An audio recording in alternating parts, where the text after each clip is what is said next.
सो hey guys, कैसे हैं आप लोग। स्वागत है आप सभी का पोकेमॉन की एक और न्यू वीडियो में। और जैसे कि आप लोगों को पता ही है कि पोकेमॉन की दुनिया में कई सारी मिस्ट्रीज छुपी हुई है और उन्हीं में से कुछ मिस्ट्रीज के बारे में आज की वीडियो में हम लोग बात करेंगे।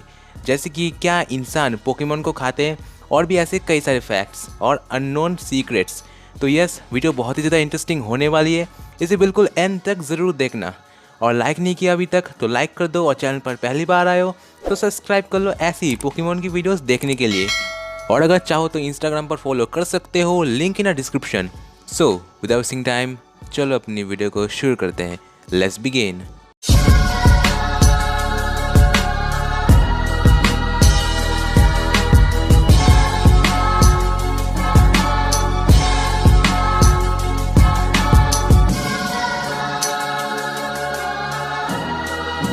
तो अगर मैं आपसे पूछूं कि ऐश का फेवरेट पोकेमॉन टाइपिंग कौन सा है तो आप क्या जवाब देंगे। ऑब्वियसली इलेक्ट्रिक टाइप है या फिर फायर टाइप, क्योंकि ऐश का जो मेन पोकेमॉन है वो है पिकाचू जो कि है इलेक्ट्रिक टाइप, और ऐश नॉर्मली फायर टाइप पोकेमॉन को यूज़ करता है। बट इसके बावजूद ऐश का जो फेवरेट पोकेमॉन टाइप है वो है ग्रास टाइप, और सरप्राइजली ऐश ग्रास टाइप को ज़्यादा यूज़ भी नहीं करता। और इसका जो फेवरेट कलर है वो है डार्क ग्रीन, शायद इसीलिए ग्रास टाइप पोकेमॉन ऐश के फेवरेट होंगे। एंड गाइस, क्या आप लोगों को पता है कि जो ऐश केचम का नाम है, यानी कि ऐश का जो नाम है वो एक्चुअल में ऐश का निक नेम है। और ये बात officially Pokemon black and white में बताई गई है, जहाँ पर ऐश का पूरा नाम बताया गया है एश्टन केचम। जी हाँ गाइस, और जो ऐश केचम नाम है ये ऐश का निक नेम है और रियल नेम है एश्टन केचम।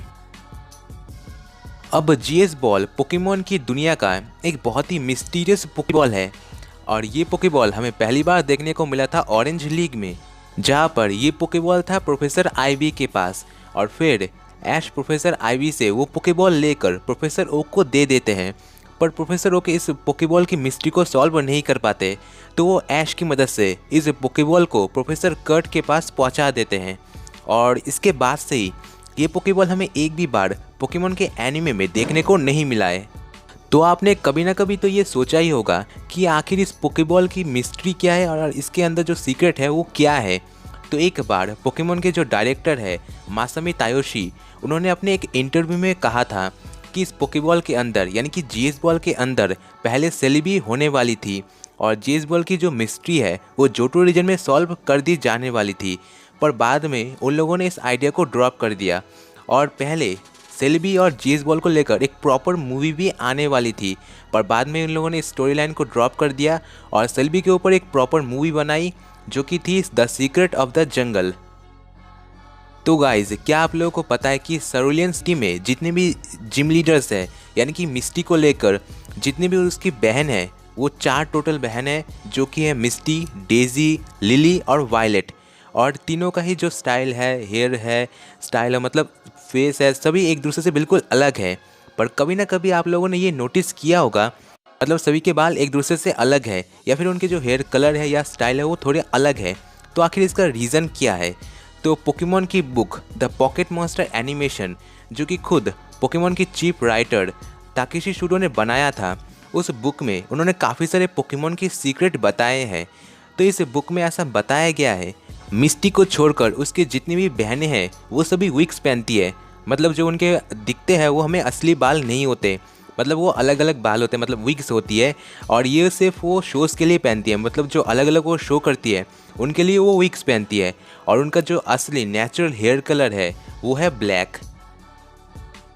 तो आखिर पोकेबॉल का इन्वेंशन क्यों किया गया, और पोकेबॉल के अंदर जाने के बाद पोकेमॉन के साथ क्या होता है, ये अभी तक का एक बहुत ही बड़ा क्वेश्चन है। तो सबसे पहले बात करते हैं कि आखिर पोकेबॉल के अंदर जाने के बाद पोकेमॉन के साथ क्या होता है। तो पोकेबॉल के अंदर जाने के बाद एक पोकेमॉन एनर्जी के फॉर्म में पोकेबॉल के अंदर रहता है, मतलब लाइक एक डाटा समझ लो, जैसे कि किसी कंप्यूटर में हम लोग डाटा को सेव करते हैं, वैसे ही कोई पोकेमॉन एनर्जी या डाटा के फॉर्म में पोकेबॉल के अंदर रहते हैं। और जब उन्हें बुलाया जाता है तो ऐसे ही वो लोग बाहर आ जाते हैं। और जब पोकेबॉल के अंदर पोकेमॉन होते हैं तो उनको ना खाने की ज़रूरत होती है ना ही पीने की। और ये जो बात है ये सेंस बनाती है, क्योंकि हमने पोकेमॉन ब्लैक एंड वाइट के एक एपिसोड में देखा था कि जो ड्रैगनाइट है वो पोकेबॉल के अंदर है। तो कहीं ना कहीं ये जो बात है ये लॉजिकली सही है, पर कंफर्मेशन अब भी कुछ भी कंफर्म करना मुश्किल है।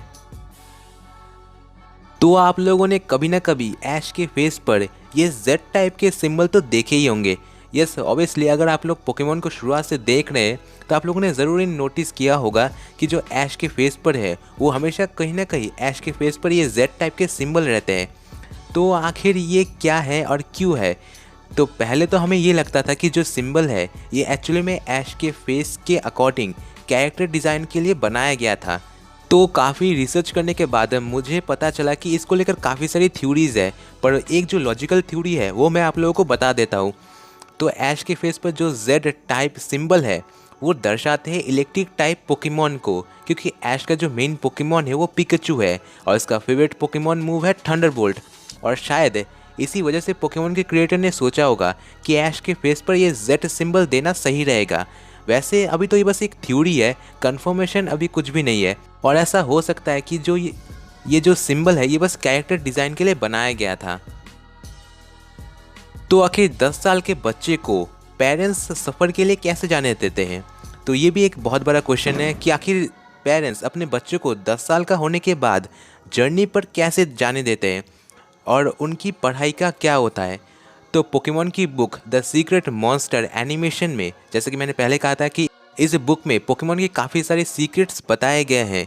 तो इस बुक में ऐसा लिखा हुआ है कि पोकेमॉन की दुनिया में 10 साल का होने के बाद किसी भी बच्चे को अडल्ट माना जाता है और वहाँ पर जो पढ़ाई है वो उन्हें 10 साल के अंदर ही करनी पड़ती है।